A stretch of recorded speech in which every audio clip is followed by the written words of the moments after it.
Good Sunday morning. I'm Tametria Conner. It's good to be with you for this Sunday special edition of WSFA 12 News Today in Alabama. We'll check your headlines in just a moment, but first, as you head out to church or work this morning, let's get a quick check of this beautiful weather with meteorologist Eric Snidel. And Eric, I'm loving it. Yeah, beautiful weather now, Tametria. Let's see if you're saying that this afternoon when temperatures are in the upper 80s. Thank you, Eric.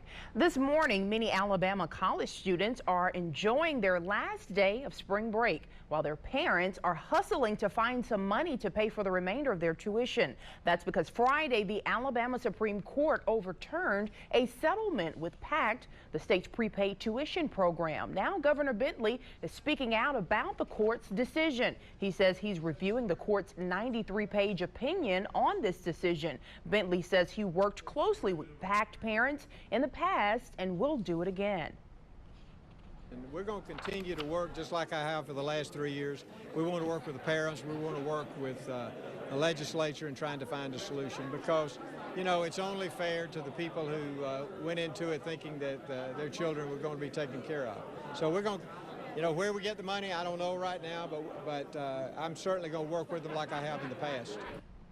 State Treasurer and PACT Board Chair Young Boozer said he's disappointed by the court's ruling. He intends to ask the court to reconsider its decision.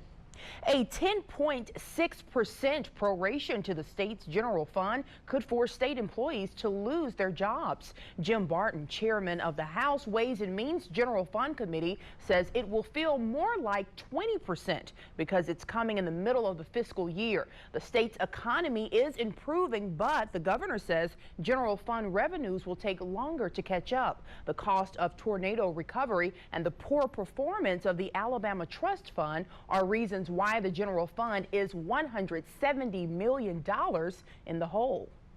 Now the focus for Decision 2012 turns even farther south to Puerto Rico.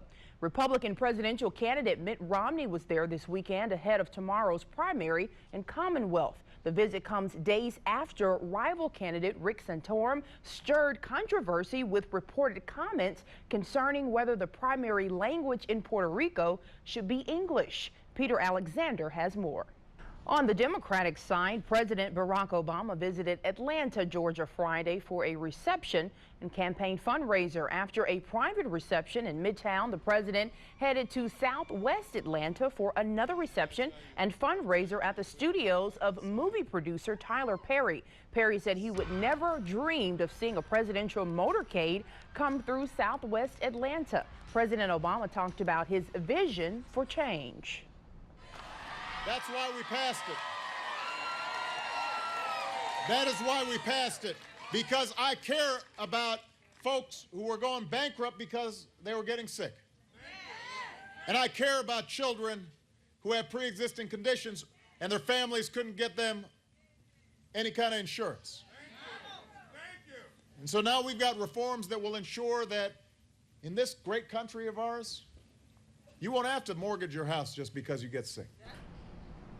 A quick programming note, an Alabama law firm and its work to help victims of a toxic dietary supplement will be featured on Dateline NBC this evening at 6. Florence, Alabama law firm Bunch & James will be featured because of their lead in representing victims of a product called Total Body Formula. It was withdrawn from the market in 2008. Attorney Joey James and his firm were the first to receive a judgment against the manufacturers of that product.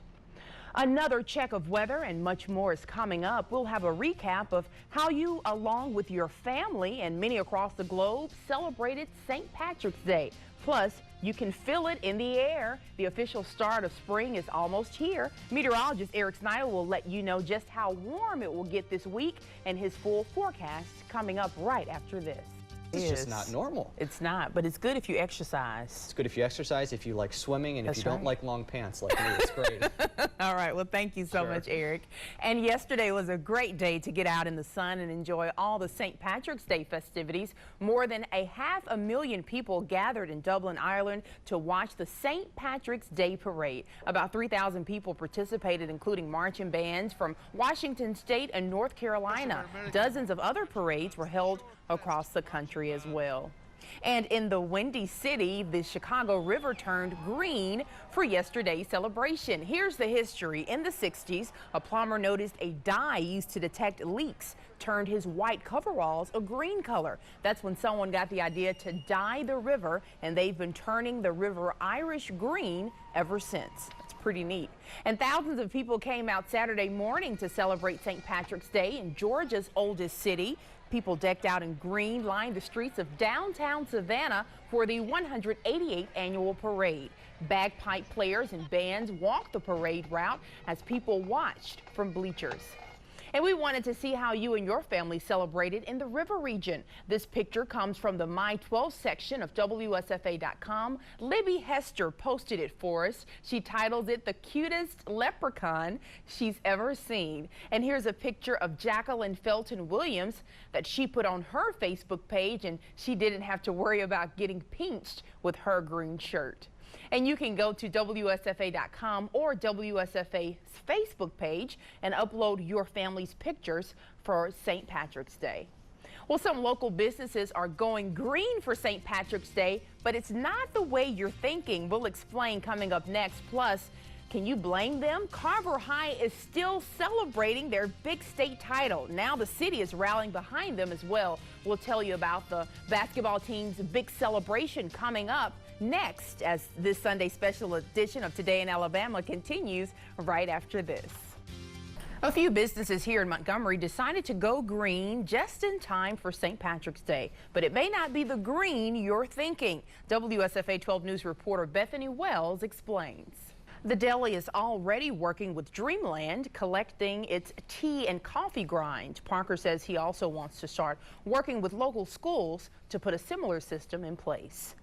And speaking of green and gold, the Carver Wolverines men's basketball team showed off the team's new trophy. It's been 28 years since the school won a state title, and they celebrated with a big parade yesterday. After being ranked #1 in Class 6A for the most of the season, the team is excited to cap off the year with a new trophy for the case. And the community members wanted to make sure the players knew the city is behind them.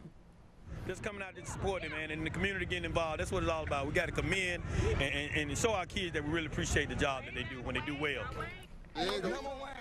And it was just 2 weeks ago when the Wolverines beat Hazel Green 61-56 to take their first state title since 1984.